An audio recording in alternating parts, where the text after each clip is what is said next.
이 시간 우리에게 주시는 하나님의 말씀은 신약성경 히브리서 10장 23절에서 25절까지 말씀입니다.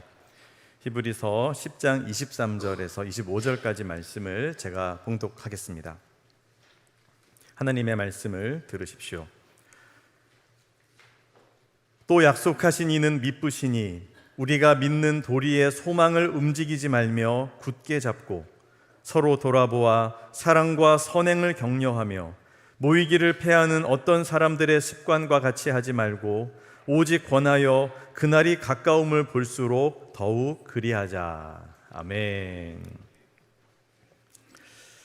존 버년의 철로 역정 이야기 중에서 우리가 오늘 함께 살펴볼 부분은 이제 크리스찬이 믿음의 동력자인 성실이라고 하는 청년을 만나는 대목입니다. 이 장면을 통해서 귀한 은혜와 교훈을 함께 나눌 수 있기를 소망합니다. 사망의 음침한 골짜기를 드디어 빠져나왔습니다. 이제 이 여정 좀 걸어볼 만하다. 이렇게 이제 편한 마음으로 이제 다시 한번 철로 역정 길에 도전한 우리 크리스찬, 그가 딱 눈을 들어서 보니까요, 저 앞에서 한 청년이 열심히 걸어가는 모습이 보였습니다. 가만 보니까 어서 많이 봤던 청년인 거예요. 아, 맞다, 저 사람 늘 철저하게 살아가는 성실이라는 친구인데, 나 옛날에 그 장차 망할 도시에 우리 이웃에 살았던 그 청년이 언제 이 길을 떠나서 저기에 가고 있지? 너무 반가워가지고 막 불렀어요. 어이, 잠깐만 멈춰봐요, 나랑 같이 가요, 이렇게 막 불렀어요. 그랬는데 이 성실 청년이, 이 청년도 조금 전에 이제 이 사망의 음침한 골짜기를 빠져나왔잖아요. 갈 길이 멀다고 느꼈나 봐요. 또 이런 친구들은 항상 계획대로 움직이잖아요. 우리 몇 시까지 어디까지 가야 돼, 탁탁 목표를 정해놓고 빨리 가야 되는데 누가 막 뒤에서 불러 세우니까 저 갈 길이 멀어요 하고서는 그냥 앞으로만 가는 거예요.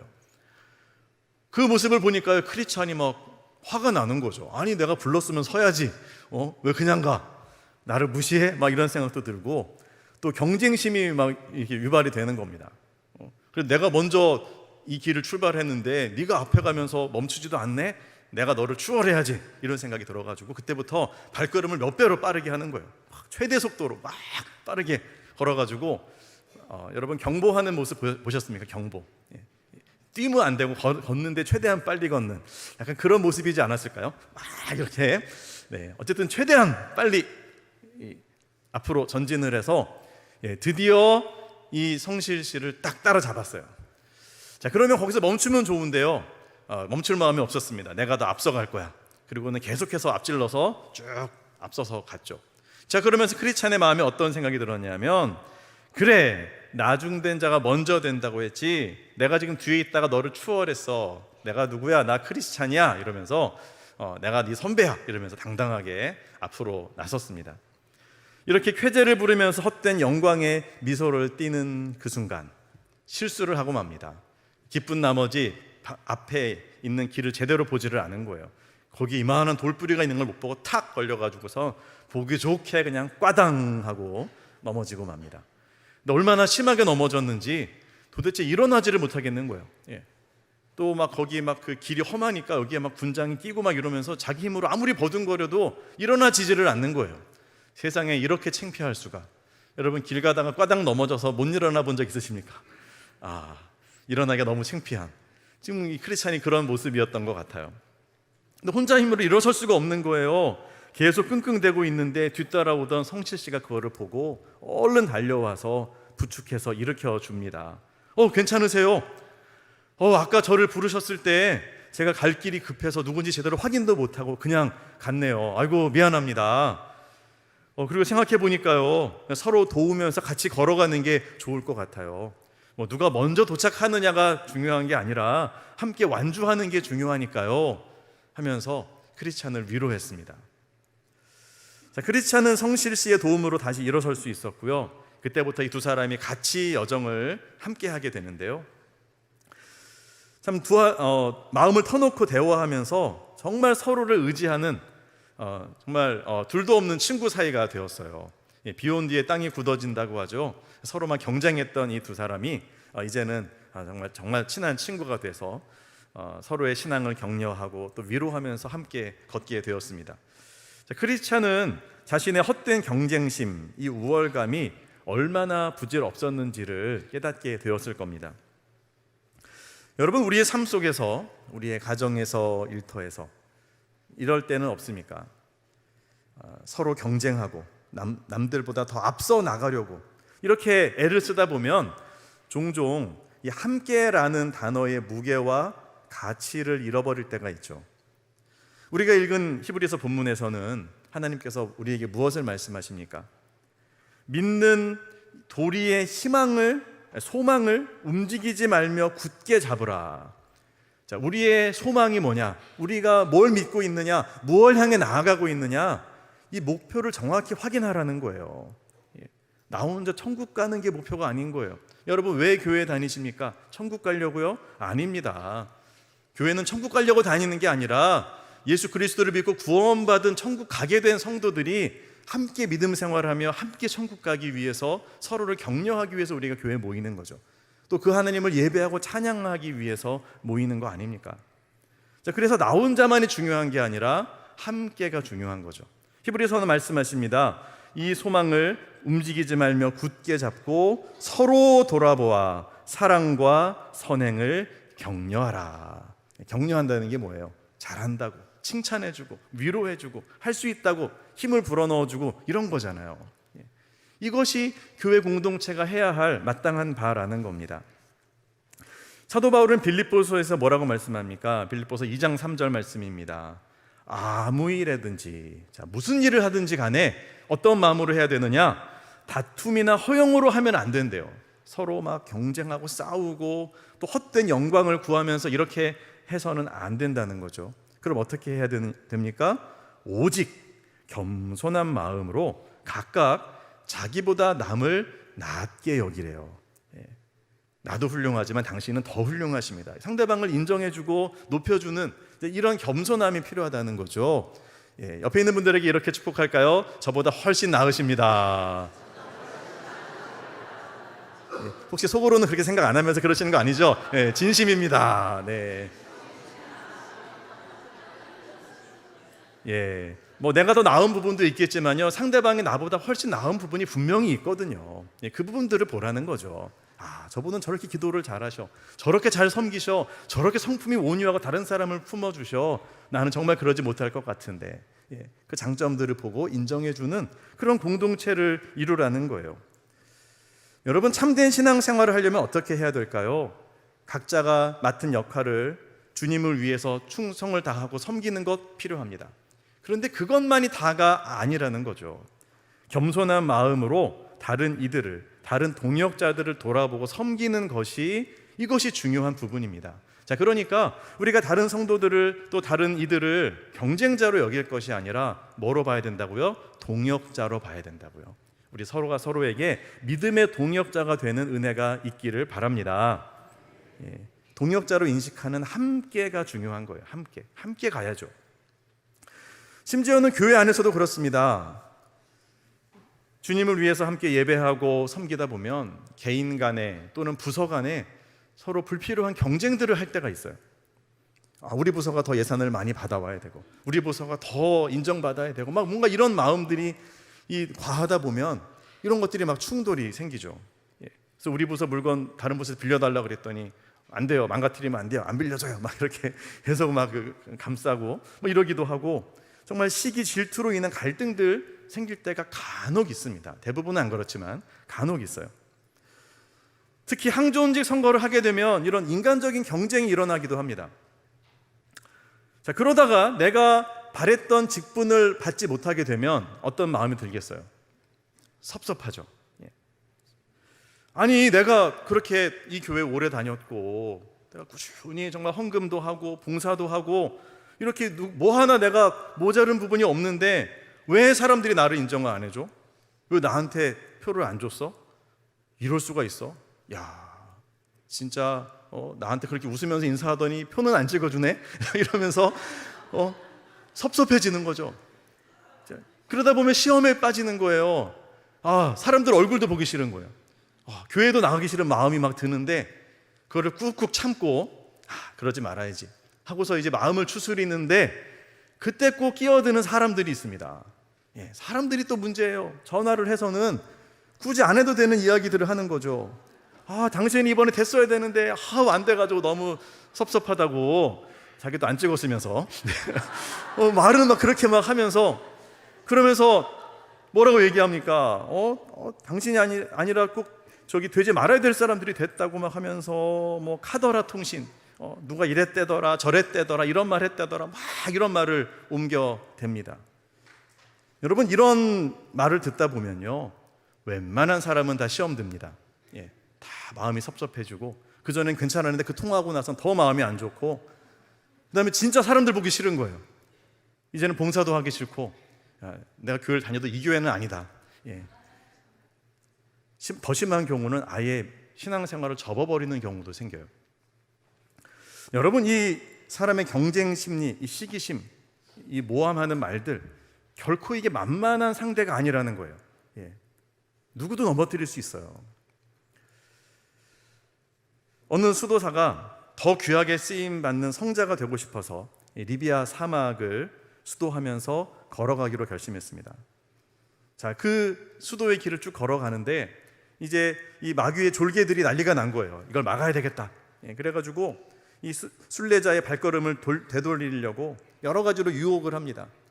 재물로도 유혹하고 세상의 아름다움을 보여주고 또 성적인 쾌락을 연상시키는 그런 여러 가지 방법들을 총동원했는데 안 먹히는 거예요. 이 수도자가 다 기도하면서 나는 주님을 위해 살겠습니다 하면서 막 그 길을 걸어갑니다. 나는 주님을 위해 더욱더 귀하게 쓰임받을 겁니다. 자, 이 방법이 없자 난감해서 막 그러고 있는데 그 모습을 보고서요, 고참 마귀가 나타나가지고서 막 뭐라고 합니다. 이 한심한 것들 뭐하고 있냐고, 해도 안 되는데요, 내가 하는 거 보라고. 그러더니 이 경험 많은 고참 마귀가 딱 다가가서 귀에다 대고 이렇게 속삭이기 시작합니다. 뭐라고 속삭였어요. 자, 그러자 수도사가 갑자기 얼굴이 딱 일그러지더니 그 자리에 털썩 주저앉는 겁니다.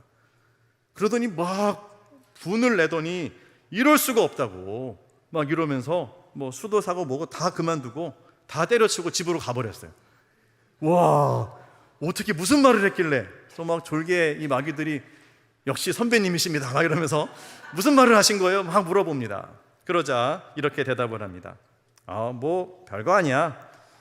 함께 수도를 시작한 너의 그 라이벌 수도사가 너보다 먼저 사람들한테 인정받아서 알렉산드리아의 대주교로 임명받았다는 그것만 내가 말해줬어. 그랬더니 알아서 저렇게 하더라고. 라고 대답합니다. 여러분, 마귀가 부추기는 경쟁과 시기심이 이 한 순례자를 충분히 넘어지게 할 수 있었다라는 거죠. 여러분, 이것은 단순한 이야기가 아닙니다. 우리에게도 일어날 수 있는 일이죠. 우리에게 옆에 있는 사람은 어떤 존재입니까? 정말 믿음의 눈으로 본다면 이들은 경쟁자가 아닙니다. 믿음의 동역자이지요. 함께 하나님을 영화롭게 하고 주님을 영광스럽게 해야 할 그 일을 위해서 부름받은 자들입니다. 여러분, 먼저 직분받고 먼저 헌신한다는 것은 무엇을 의미합니까? 먼저 순교한다는 뜻이에요. 더 많은 헌신을 한다는 뜻이에요. 이 성실 씨가 크리스찬보다 먼저 앞서갔었잖아요.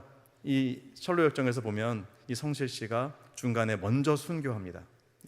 그리고 크리스찬은 다시 혼자가 되죠. 여러분, 우리가 동역자라는 것, 정말 하나님의 영광을 위해 함께 걷고 있다는 것이 얼마나 귀하고 또 존귀한 관계인지를 우리가 생각해야 되는 겁니다. 서로를 붙들어주고 또 지지하면서 정말 이 철로역정에서 둘도 없는 친구가 되라고 하나님이 이 성도들을 나에게 보내주신 거예요. 이 배우자를 보내주신 거예요. 이 가족을 우리에게 보내주셨다라는 사실이죠. 여러분, 이 시간에 우리 자신의 마음을 한번 점검해 보면 좋겠습니다. 혹시 내 안에 질투나 시기심이 있지는 않은가? 내가 전도한 사람이 나보다 먼저 직분자가 될 수도 있어요. 우리나라 한국 교회사에 보면 그런 일이 벌어집니다. 정말 그 초대 교회에서 양반보다요 이 쌍놈 출신의 성도가 먼저 장로가 됐어요. 그걸 다 인정하고 오히려 축복해주고, 여러분, 한국 교회가 그 정도로 성숙한 공동체였습니다. 우리 모두가 각자의 자리에서 겸손으로 허리를 동이고 서로 돌아보아서 사랑과 선행을 격려할 수 있다면 우리는 서로를 하나님이 보내주신 최고의 믿음의 동역자로 인정할 수 있을 것입니다. 그렇게 한다면 하나님께 영광을 돌리고 또 진정한 믿음의 여정을 행복하게 걸어가게 될 줄로 믿습니다. 자, 이제 크리스찬은 성실 씨와 함께 둘도 없는 친구 사이가 되었습니다. 함께 길을 가면서 지나온 순례의 길에서 일어났던 이야기들을 서로 나누죠. 이 간증이 얼마나 또 유익한지 몰라요. 자기 자랑이 아니라 정말 귀한 교훈들을 서로 나눌 때에 간접적인 경험을 하게 됩니다. 정말 타산지석 또 다른 사람의 그 경험을 통해서 배우게 되는 것이죠. 이제 그 이야기를 서로 나누면서 크리스찬이 알게 된 게 뭐냐면, 크리스찬이 먼저 출발했거든요. 이 장차 망할 성에서 도시에서 먼저 출발했고, 그리고 여기에 도전을 받아서 성실 씨가 뒤따라서 나왔는데, 크리스찬이 걸었던 그 길을 이 성실 청년도 똑같이 걸었는데 경험했던 내용들은 겹치는 부분도 있지만 또 겹치지 않는 부분도 있었다는 겁니다. 크리스찬은 나오자마자 얼마 지나지 않아서 이 절망의 늪이라는 데 빠지거든요. 여기서 뭐 죽을 뻔하죠. 그런데요, 이 성실 씨는 절망의 늪에 안 빠졌어요. 거기를 잘 피해서 지나갔어요. 와, 어떻게 그랬을까? 아마 앞에 갔던 이 크리스찬이 빠졌던 얘기를 듣고 더 조심하지 않았을까? 우리의 발걸음은 누군가의 또 길잡이가 되어 줄 수 있죠. 자, 그런데 반면에 이 성실 씨에게는 크리스찬이 경험하지 못했던 유혹들도 있었습니다. 완튼이라고 하는 이 바람둥이 풍기물란이라는 여인이 이 젊은 청년에게 접근했던 겁니다. 이 여인이 얼마나 그를 넘어뜨리려고 했는지 유혹을 극복하기가 쉽지 않았다라고 이야기를 하죠. 마치 청년 요셉을 유혹했던 보디발 장군의 아내처럼 이 젊은 순례자 성실 씨에게 다가온 이 여인의 유혹, 이 향락과 즐거움의 유혹은 결코 뿌리치기가 쉽지 않았다라는 겁니다. 그럼에도 불구하고 성실 씨는 마음을 다잡고 하나님의 은혜를 의지하면서 가까스로 모든 것을 뿌리치고 순례의 길을 계속해서 걸어갈 수 있었습니다. 여러분, 이 성이라고 하는 것, 이 부분은 하나님께서 가정에게 주신 최고의 선물이죠. 전혀 배경도 다르고 또 서로 몰랐던 남자와 여자가 만나서 사랑하고 가정을 이루어서 정말로 하나가 되게 하는 그 매개체가 바로 이 성이라는 부분이잖아요. 하나님이 주신 특별한 선물이고요, 가정을 강력하게 하나로 만들 수 있는 힘입니다. 하지만 이 성은 가정 안에서 국한되어야 해요. 가정을 넘어가 버리면 이것은 가장 큰 죄악이 되고 사람을 가장 크게 타락시키고 가장 크게 무너뜨릴 수 있는 그런 엄청난 위험 요소가 될 수 있다는 거죠. 그래서 예수님은 이 성적인 부분에 대해서 무척이나 경고를 하셨습니다. 물론 주님께서는 가늠한 여인을 용서하셨죠. 죄 없는 자가 먼저 돌로 쳐라 하면서 그 여인을 보호해 주시고 그리고서 그 여인을 용서해 주셨지만, 예수님이 대신 십자가에서 죽으심으로 이 여인을 용서하셨지만, 그렇다고 해서 이 여인에게 앞으로도 계속 그런 식으로 간음하면서 살아라 이렇게 말씀하신 게 아니라는 거예요. 그렇죠? 가서 다시는 죄를 범하지 말라 말씀하셨죠. 예수님은 이 성적인 문제에 대해서 마음에서부터 매우 엄중하게 대하고 절제해야 될 것을 말씀하십니다. 마태복음 5장 27절에서 30절 말씀을 보면 10계명에서는 간음하지 말라 이렇게 딱 명료하게 말을 하는데, 예수님께서는 거기에 대한 해석을 조금 더 깊이 있게 가져오십니다. 너희가 간음하지 말라라고 들었으나 나는 너희에게 이르노니 음욕을 품고 여자를 보는 자마다 마음에 이미 간음하였느니라. 만일 내 오른 눈이 너로 실족하게 하거든 떼어내버리라. 내 백체 중 하나가 없어지고 온몸이 지옥에 던져지지 않는 것이 유익하며, 또한 만일 내 오른손이 너를 실족하게 하거든 찍어내버리라. 내 백체 중 하나가 없어지고 온몸이 지옥에 던져지지 않는 것이 유익하니라. 예수님은 마음의 문제까지 말씀하시는 거예요. 당시 유대인들은 겉으로 드러난 간음, 어떤 범죄만을 말했는데 예수님은 그것만이 문제가 아니다. 너의 마음속에서 이루어지는 부분까지도 책임져야 된다. 여기에 대해서 내가 정신 차리고 대응하고 절제해야 된다라고 말씀을 하시는 겁니다. 차라리 눈을 빼고 손을 자르는 것이 나을 정도로 이 음욕이라고 하는 죄는 마음과 육체를 철저하게 무너뜨리고 심각한 심판에 이르게 하는 큰 죄다라는 것이죠. 여러분, 뇌과학에서도 그런 말들을 하잖아요. 지속적인 음란물에 우리의 청소년들이 노출됐을 때 그들의 뇌가 문제가 생기고요, 일평생 그 부분이 손상을 입는 그런 문제들이 생긴다.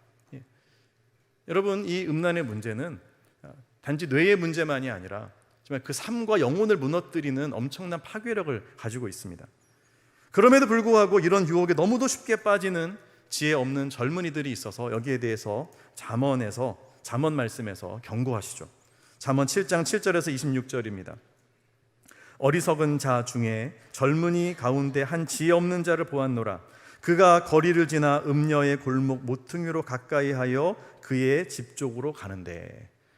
하고 많은 길 중에 왜 그 길로 갈까요? 뭔가 그 마음에 끌리는 게 있었다는 거죠.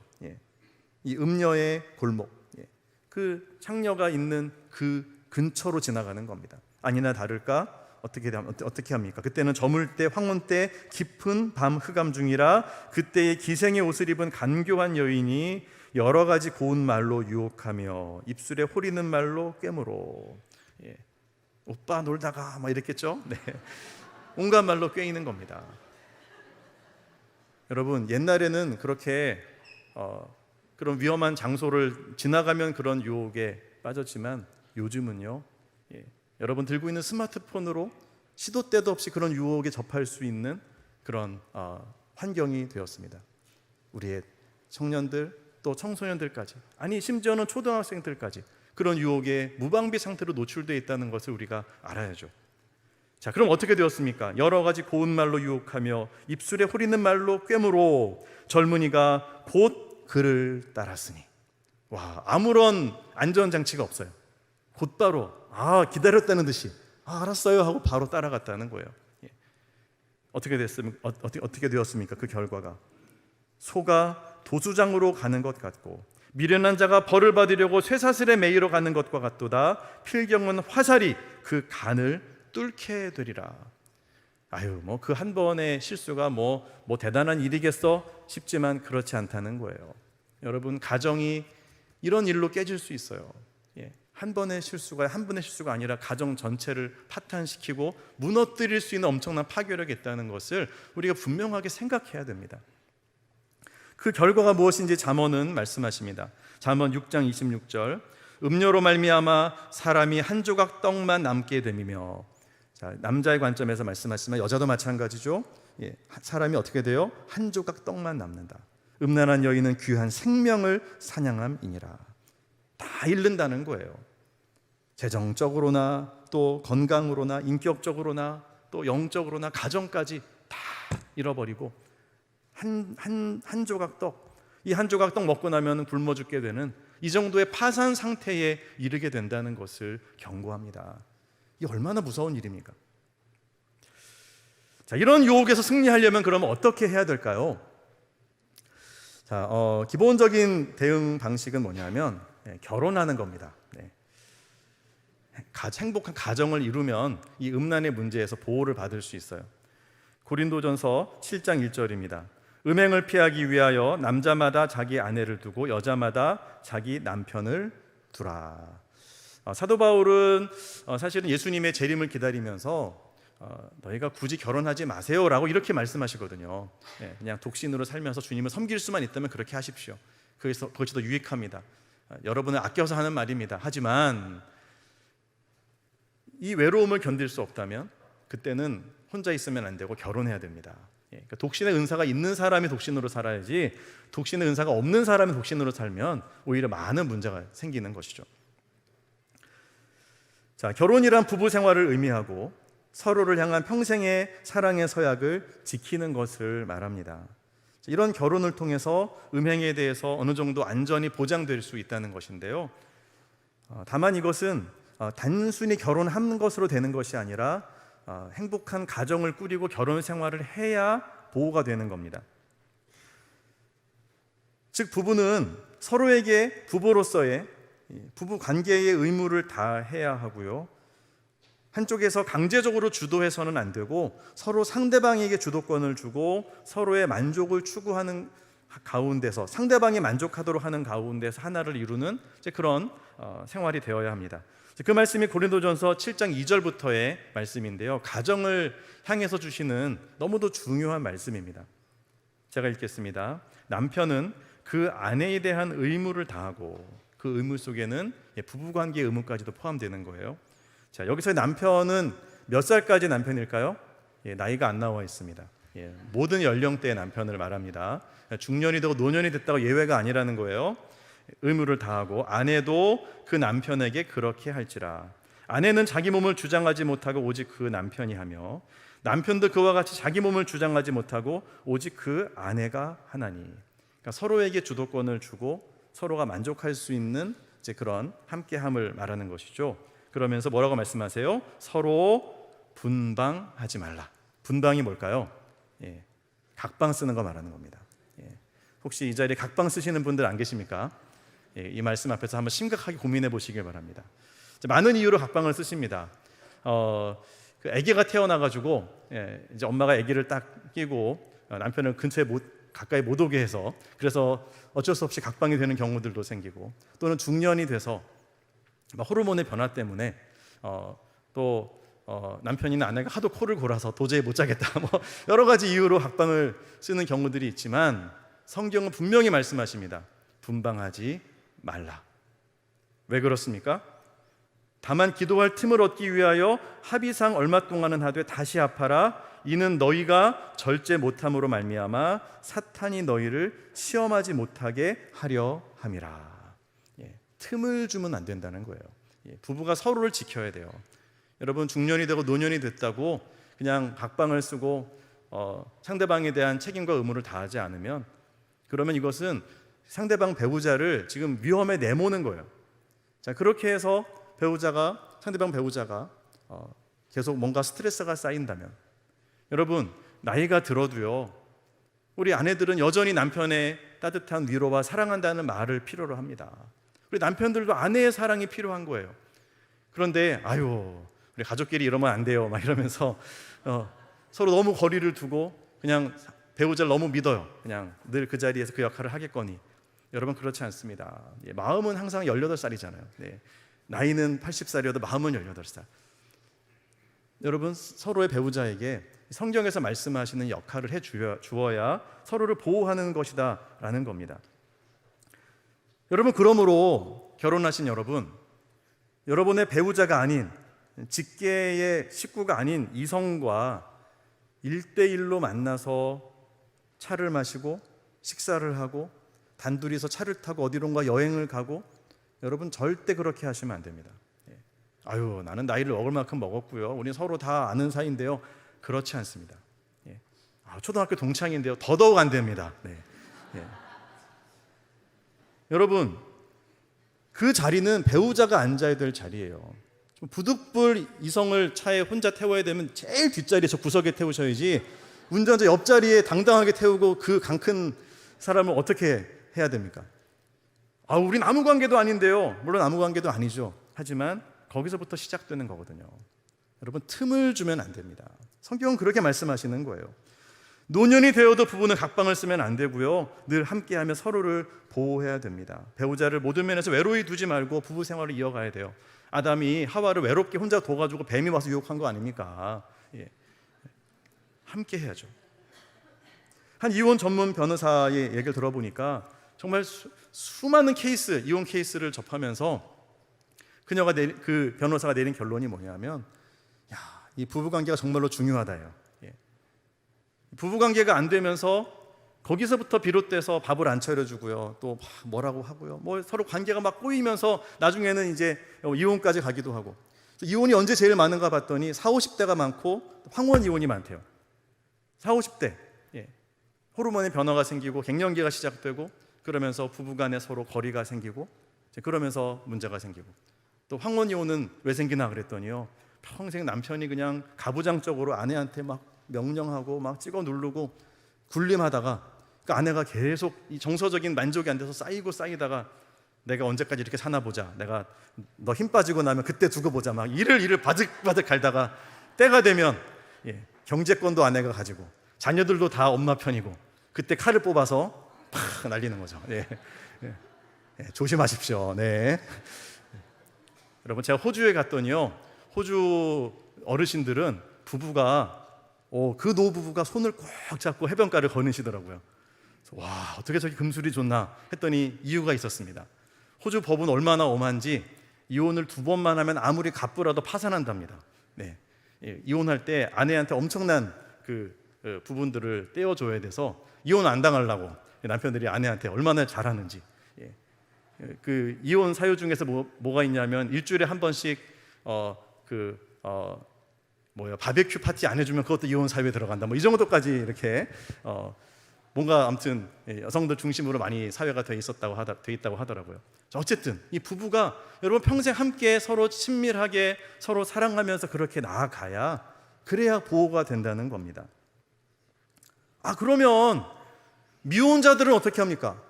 혼자 사시는 분들, 우리 얼마나 이 1인 가구가 많아져요. 그럼 그분들은 보호를 못 받는 것입니까? 그렇지 않죠. 하나님께서는요, 그런 분들에게 더 큰 은혜를 주셔서 그들의 영혼과 마음을 지키실 수 있는 방법을 허락해 주셨습니다. 그게 뭐냐면 바로 하나님의 말씀이에요. 하나님의 말씀이 그들의 영혼을 지키시고 은혜를 부어주시면 부부의 그 만남 속에서 이루어지는 기쁨과 또 만족감, 그것 이상의, 그것과 비교할 수 없는 하나님과 함께하는 온전한 만족과 기쁨을 얻게 되는 겁니다. 그래서 다윗은 청년 시절에 이렇게 고백을 했습니다. 시편 119편 9절 11절입니다. 청년이 무엇으로 그 행실을 깨끗게 하리이까? 주의 말씀을 따라 삼갈 것이니이다. 내가 주께 범죄치 아니하려 하여 주의 말씀을 내 마음에 두었나이다. 아멘. 제가 개역 버전으로 읽었어요. 청년이 어떻게 그 행실을 깨끗하게 해요? 주의 말씀을 따라서 삼가는 거예요. 말씀을 지키면서 묵상하면서 나아가면 그러면 되는 거예요.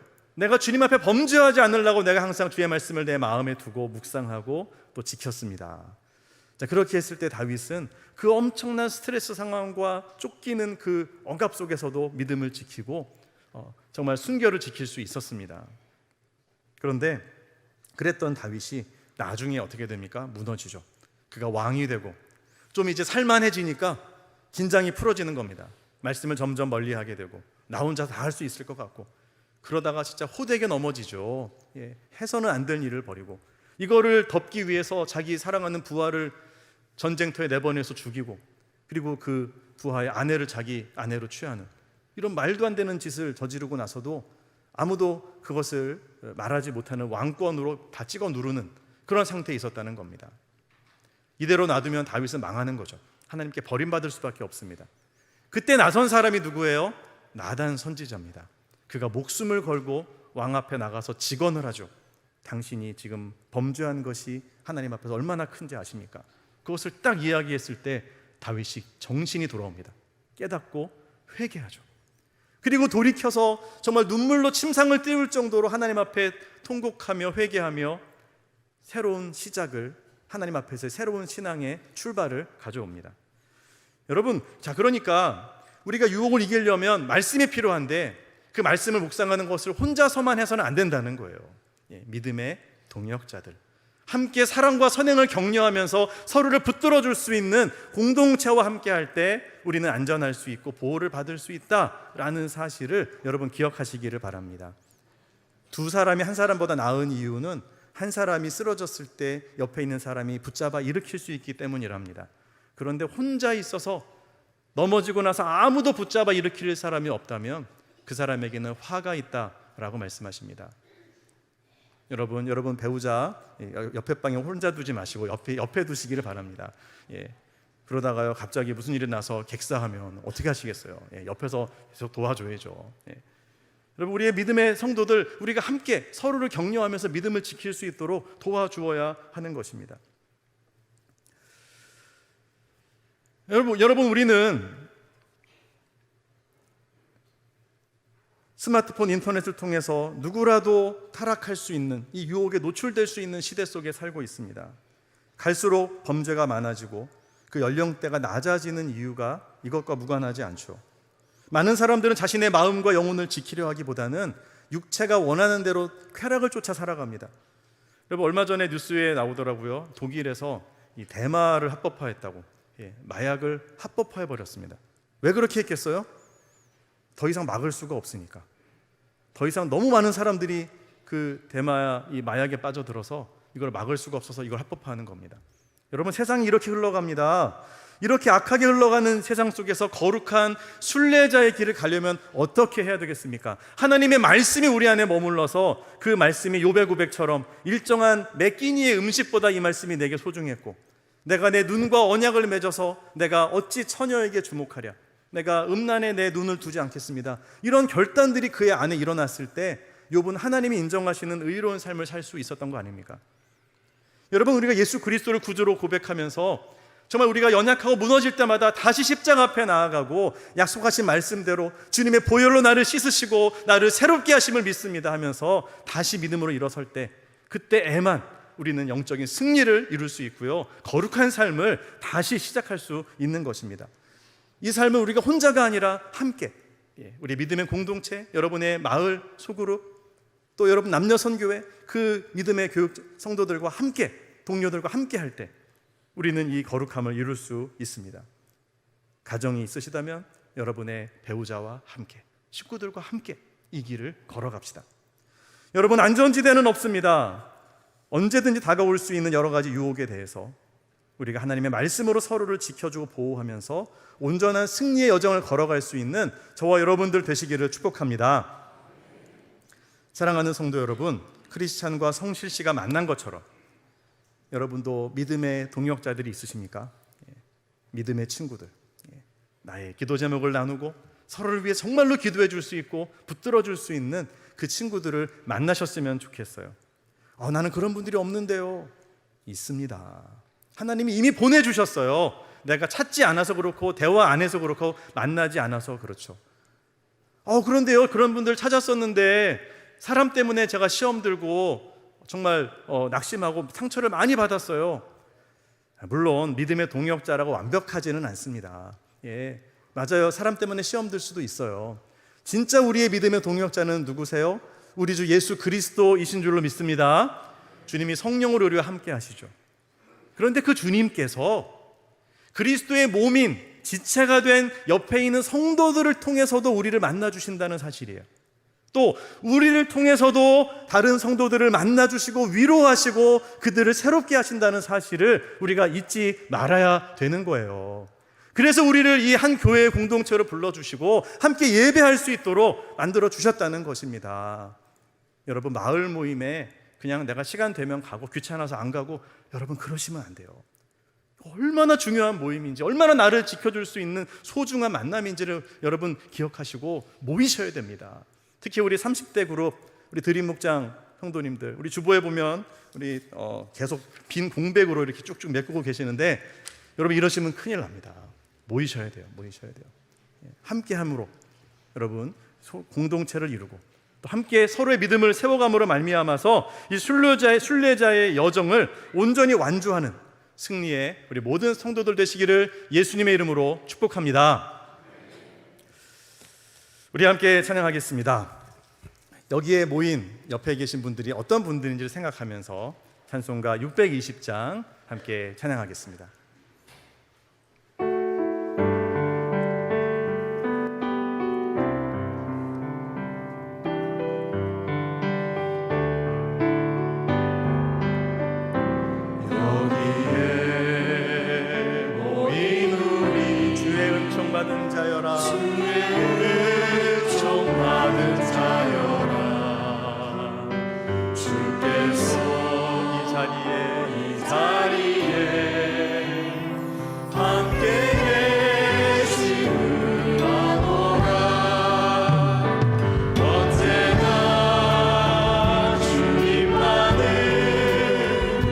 찬양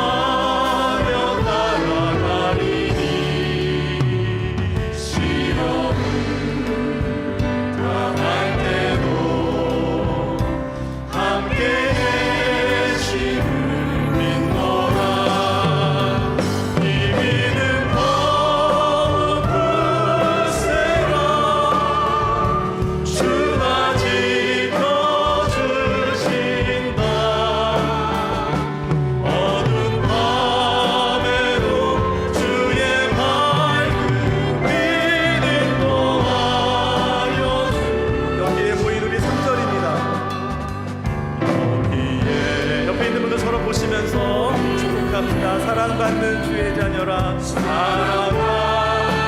주의 자녀라. 주께서 뜻하신 바 우리를 통해 펼치십니다. 우리를 통해 펼치신다. 고통과 슬픔 중에 더욱 주님 의지하오니 어려움 이겨내고 주님 더욱 찬양. 이 믿음 더욱 굳세라. 이 믿음 더욱 굳세라. 주가 지켜주신다. 어둠 밤에도 주의 말씀 우리를 인도하여 주시리라.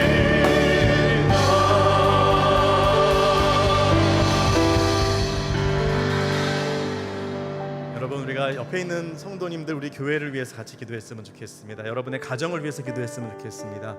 하나님이 우리를 홀로 두지 아니하시고요, 함께 있게 하셨습니다. 우리를 경쟁하고 서로 헐뜯고 싸우라고 만나게 하신 것이 아니라 믿음의 동역자가 되도록 우리를 불러주셨습니다.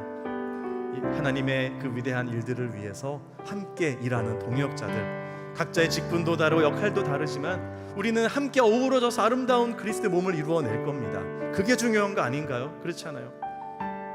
여러분, 높아지는 자일수록 낮아져야 되고 가장 낮은 곳에서 섬겨야 된다라고 말씀하신 예수님의 뜻을 따라서 우리가 우리 자신을 낮추고 나보다 남을 낮게 여기고 진정으로 아름다운 공동체의 가정을 이루겠습니다. 그런 우리 소정교회를 이루겠습니다. 결단하며 나아갈 수 있기를 원합니다. 기도하겠습니다. 하나님, 우리를 경쟁자가 아니라 믿음의 동역자로 불러주시니 감사합니다. 우리의 잘못된 언어와 말과 행동으로 말미암아서 주님 서로에게 상처를 주고 또 아픔을 주고 낙심하게 했다면 주님 회개합니다. 용서하여 주시옵소서.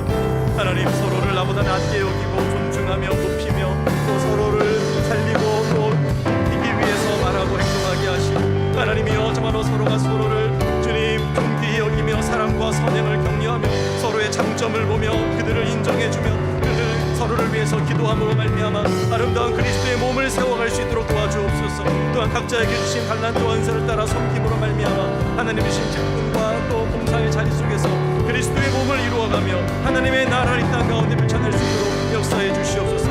주님, 우리의 가정들을 지켜주시기를 원합니다.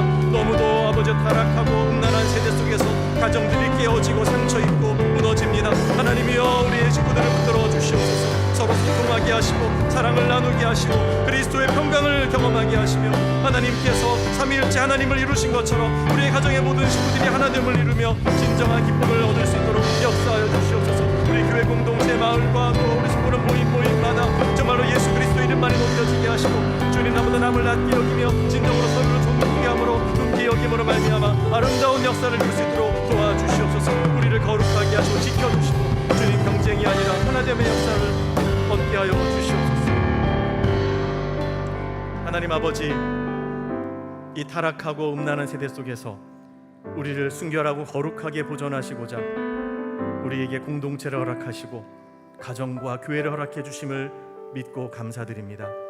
하지만 우리가 연약하여서 정말 사랑해야 될 식구들에게 상처를 주고 위로해야 될 입술로 그들의 마음에 칼을 꽂았던 우리들의 지난 날을 회개하오니 주여 용서하여 주시옵소서.